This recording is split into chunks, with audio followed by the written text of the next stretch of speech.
To the north of the Ganges River was the great kingdom of Kosal, made fertile by the river Sarayu. Its capital was Ayodhya, built by Manu, the famous ruler of the Solar dynasty. King Dasarath ruled the kingdom from the capital city of Ayodhya. He had fought on the side of the demigods, and his fame spread in the three worlds. He was the equal of the demigods Indra, the king of the gods, and Kubera, the god of wealth. The people of Kosal were happy, contented, and virtuous. The land was protected by a mighty army, and no enemy could come anywhere near. It contained forts with moats around them, as well as many defensive installations, and true to its name, Ayodhya defied all enemies.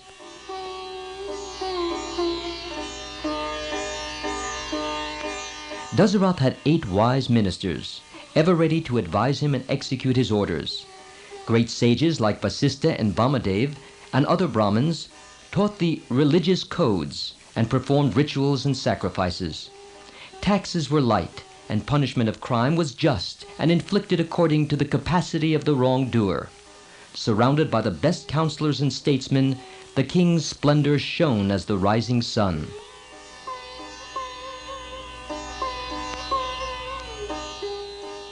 Many years rolled smoothly by. In the midst of all this prosperity, Dasarath had one regret. He had no son. One day in early summer, he thought of performing a horse sacrifice for progeny. He consulted his religious masters and, on their advice, got sage Rishyasringa to perform the yajna or sacrifice. The yajna was a grand affair, and the invitees included many of the kings of the day. It was no easy thing to perform sacrifices. The location and erection of the sacrificial platform had to be attended to in detail, strictly according to prescribed rules. There were experts whose guidance was sought in arranging things. It meant the building of a new camp city, capable of accommodating tens of thousands and providing hospitality and entertainment for the invitees, who included the princes and sages of the land.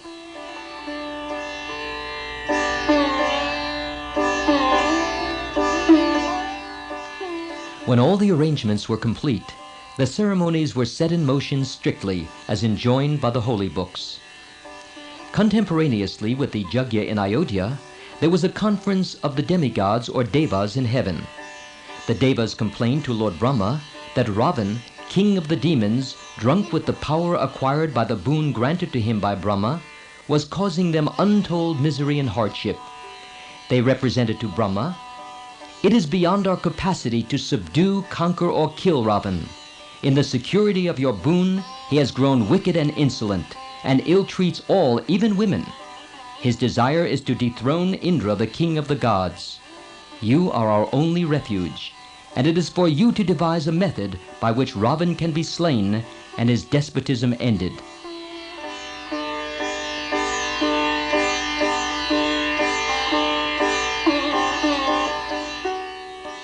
Brahma knew that he had granted to Ravan the boon prayed for by him, that he should be invulnerable and invincible against the demigods, demons, celestials, and other such beings. In his arrogance, Ravan did not care to ask for security against mankind. As Brahma revealed this fateful omission, all the demigods rejoiced and turned to Lord Vishnu, the Supreme Personality of Godhead. Absolutely surrendering themselves to Vishnu, the devas begged him to be born as a man and to put an end to Ravan and his atrocities. Vishnu agreed and assured the devas that he would be born as 4 sons of King Dasarath, who was then performing a sacrifice for progeny.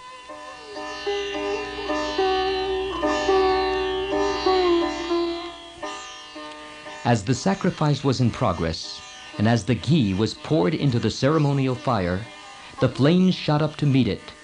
Then from out of the flames came a majestic figure, resplendent like the noonday sun, holding a golden bowl. Calling King Dasarath by his name, the figure said, "The demigods are pleased with you and are answering your prayer. Here is payasam, sent by the gods for your wives. You will be blessed with sons if they drink this divine beverage." With joy unbounded, Dasarath received the bowl as he would receive a child, and distributed the payasam to his 3 wives, Kausalya, Sumitra, and Kaikeyi. He asked Kausalya to drink a half of the payasam, and he gave a half of what remained to Sumitra. Half of what was then left was drunk by Kaikeyi, and what remained was given to Sumitra again. Dasarath's wives were happy as a beggar suddenly coming upon buried treasure, and in due course all of them were expectant mothers.